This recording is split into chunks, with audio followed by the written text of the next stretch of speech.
Today we're going to review the 10 basic steps of bread making using the hand method. So for equipment you will need a bowl and a heavy spoon.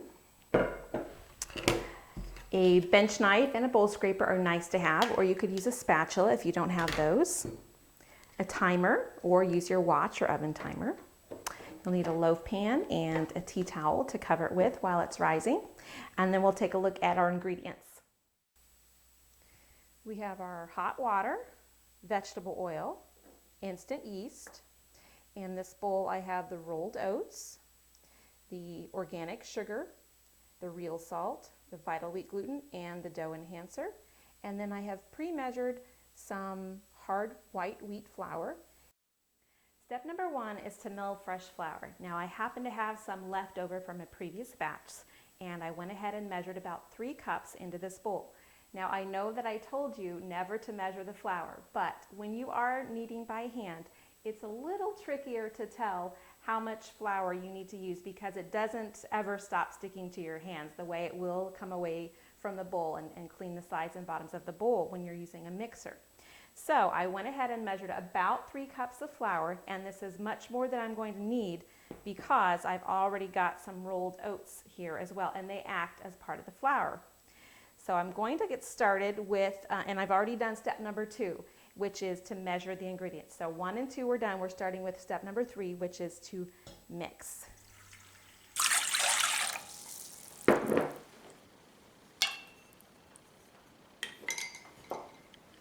Okay, putting in the dry ingredients now. A little bit of flour and instant yeast.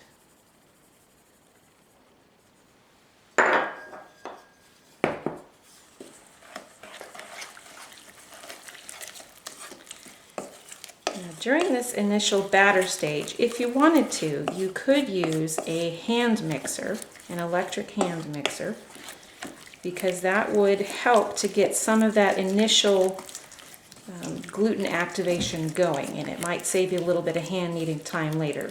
You could also, while it's very wet like this at the batter stage, stop and let it rest. This would be one way if you wanted to slow your recipe down. Some people prefer the taste of bread that's been made at a slower pace, letting it rise more often.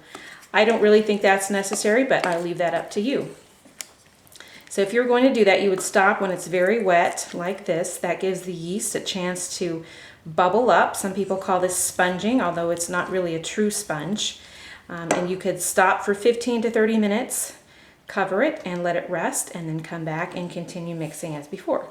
But I'm not going to do that. I'm going to go ahead and just continue adding flour a little bit at a time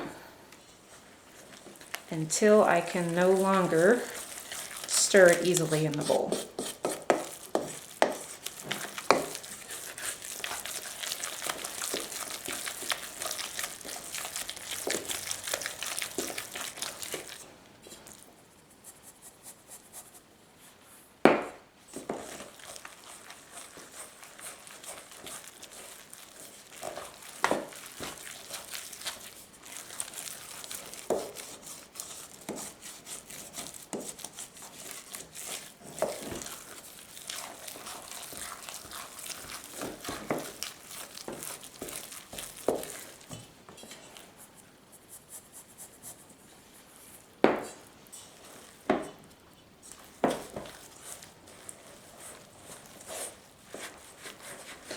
I like to kind of wait until it starts to come together into a ball before I turn it out onto the board. You can see it's sort of starting to come away from the sides.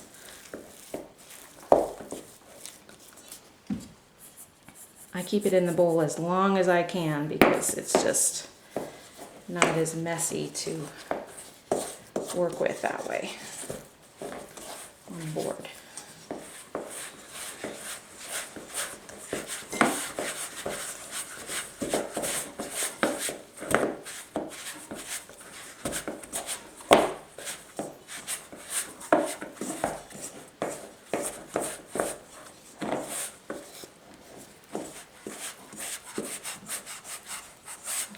pretty much at the point where I really can't stir it anymore.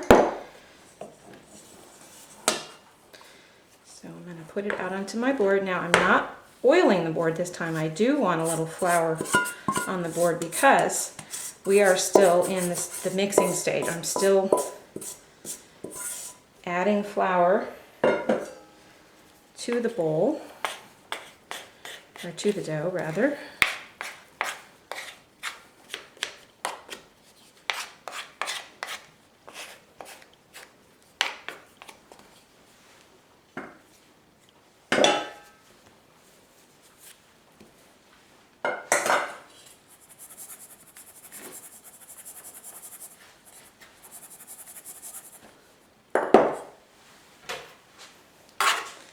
Here's the part where you may want to use the bench knife to fold the dough onto itself.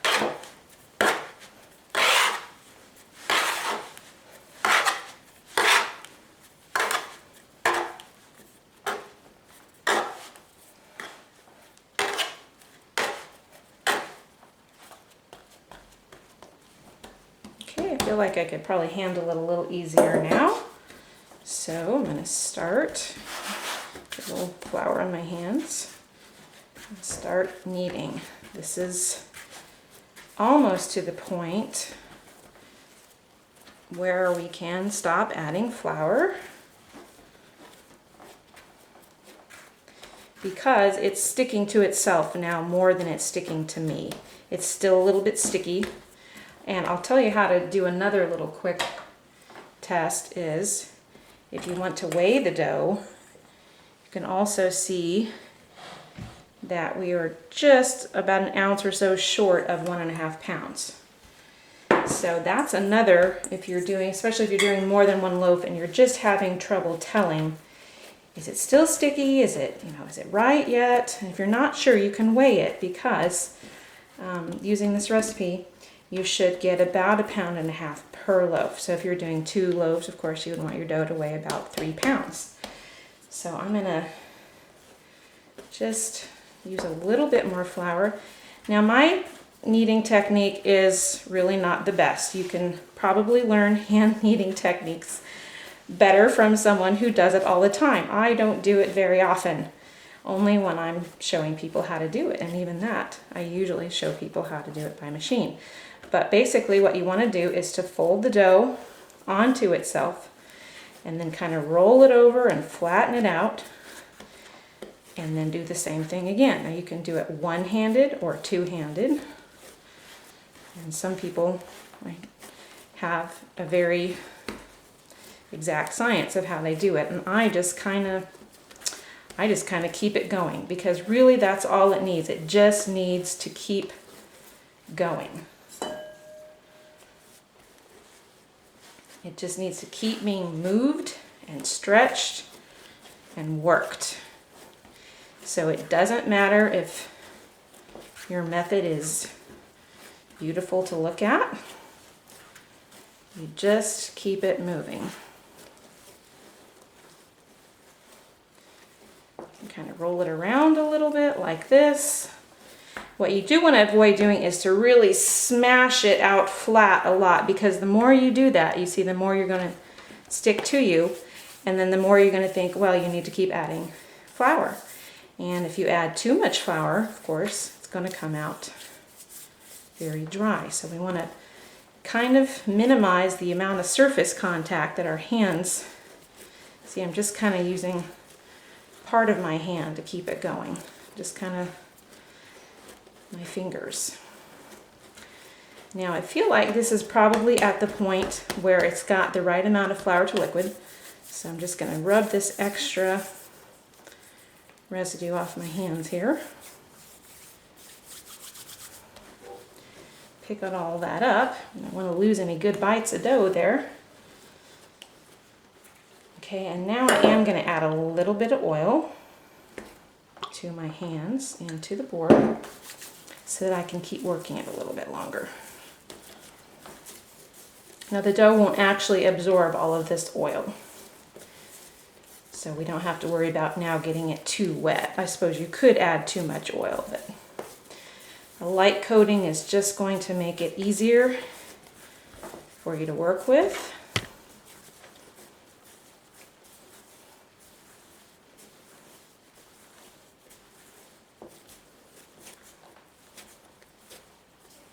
Okay, now let's stop and do a gluten window test.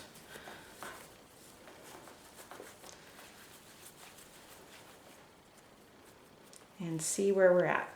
Whoops, now that's a good indication right there. We're not very far along because it really wants to tear quickly, so we need to keep going.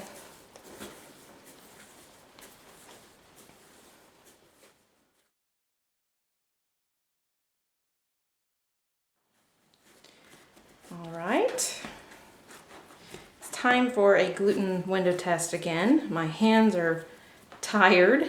I'm feeling a little warmsy, getting a little, working up a little sweat here, so we must be getting close. Good old gluten window test lets us know when it's okay to stop. All right, and I'm getting some good flexibility, extensibility, I think is the right word for it.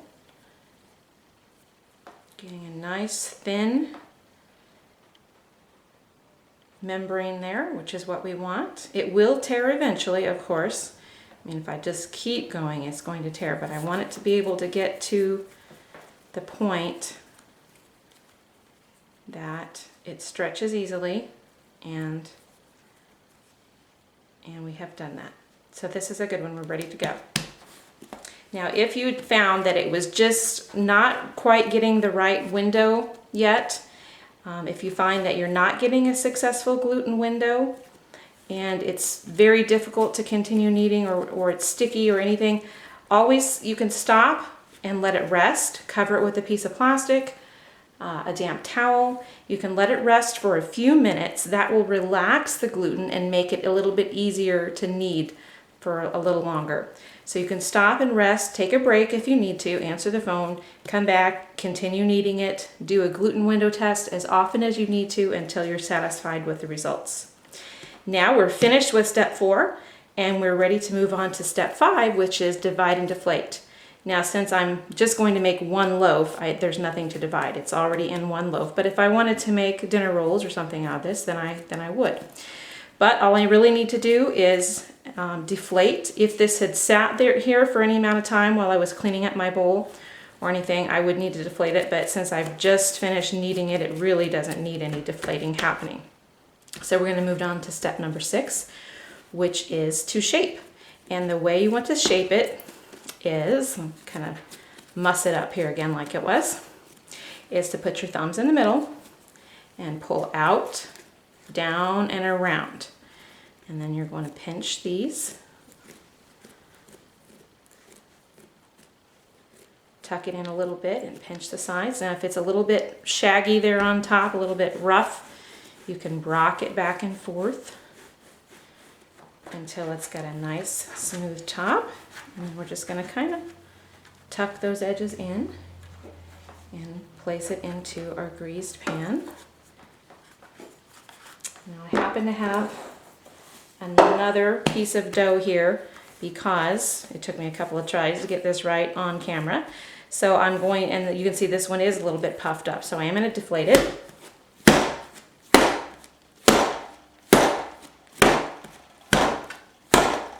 Okay, and now once again I'm going to show you the shaping. Pull out from the center, down and around. Rock it back and forth just to kind of smooth that top a little bit, make it nice and round. Pinch all your seams together.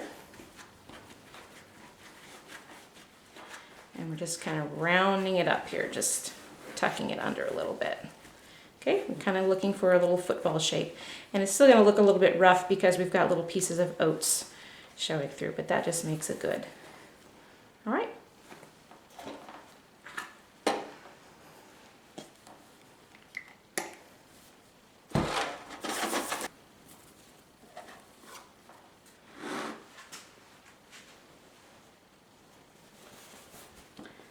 Okay, step number 7 is to let this rise, and we'll come back in about 20 to 30 minutes.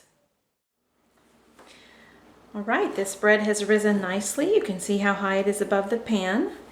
Those little bumps there are the oats that are showing through, and just for fun, I thought I would give it a little egg wash.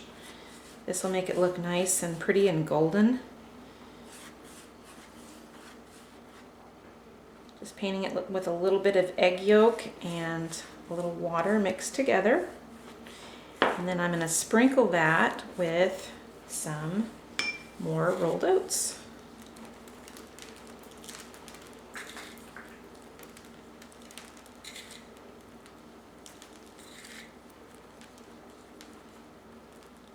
Okay, and now the spread is ready to bake. Okay, here's what it looks like when the bread is baked. Slides out of the pan easily. And there you go. There is one loaf whole wheat oatmeal bread made by hand.